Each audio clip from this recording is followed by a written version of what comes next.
So often we hear of children doing absolutely horrible things, and well, there we can't diagnose them yet because they're still very much developing and things of that nature. Mhm. um is that a flawed way of thinking, of saying, well, they're still developing? Because obviously they are. That's just true. But when those red flags like that are there with a child, I mean, should we be able to take a closer look at that sort of thing and not just kind of brush it to the side of, well, not quite there yet to make that diagnosis? Should Yeah. we be making that sort of diagnosis at a younger age so maybe more attention can be brought to someone like a 14-year-old Scott Peterson? I'm sure there was probably Right. tendencies there that one could Tendencies look at and then. go, something's not right here. And other than just being, oh, he's selfish, he's narcissistic, he's, Right.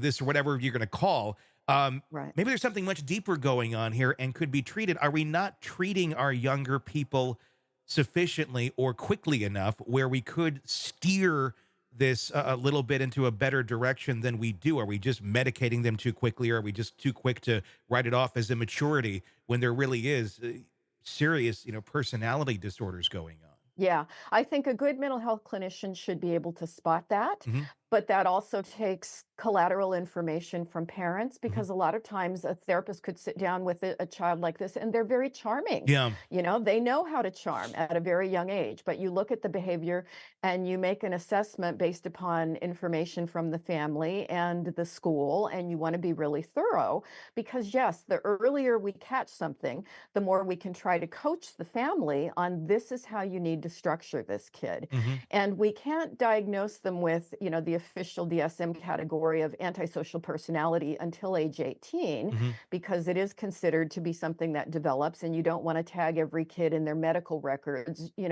Yeah. with something that's going to be a pejorative as they get older. But we really do want to identify these antisocial tendencies that are happening early on. And the official diagnosis that we're supposed to use is called oppositional defiant disorder. And there's a whole list of criteria that go into that.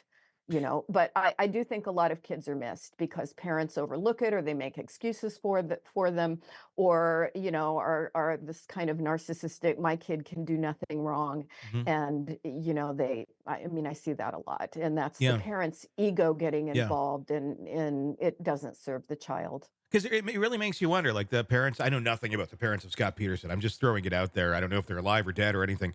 But just for example, if you're looking back and you're like, yeah, there's lot of these signs that my son had at one point in time. Maybe that was missed. I mean, and how? I mean, how do you differentiate youthful just dumb behavior that we all Right. exhibit, with something that is far more detrimental? Obviously, patterns are going to be a big thing, but you're relying on what's being said, if you're seeing a therapist, and what's being said in that session, what the Mhm, parents are mhm, relaying. mhm. It's a lot of information coming from the source, and sometimes those sources don't necessarily see things in the light of reality the way it should be. Exactly, exactly, and I think that's why a lot of this stuff is missed, Hmm. which, just may be what we have to live with, but I Yeah. think the more we can educate parents, and, it's just really important to have good parenting skills, to have wisdom, and to see when there's a sustained pattern of conning, lying, manipulating. I mean, he was an incredibly good liar, right? And, obviously, this started at some point much earlier in life, and Yeah. particularly if people try to con their family members, if they con their friends, and you'll see this often with people who are psychopathic. They don't just lie, to stay out of getting in trouble. They do that, but they also lie to con people. Hmm. And sometimes they get this sense of pleasure out of the game. And what can I get away with? And they'll play that kind of game on their friends Hmm. even. And so that's always a really bad sign. Always an interesting world that we live in, and the people that we are surrounded with. How many Mhm. Scott Petersons are out there, I think, is the scary thought. Mhm.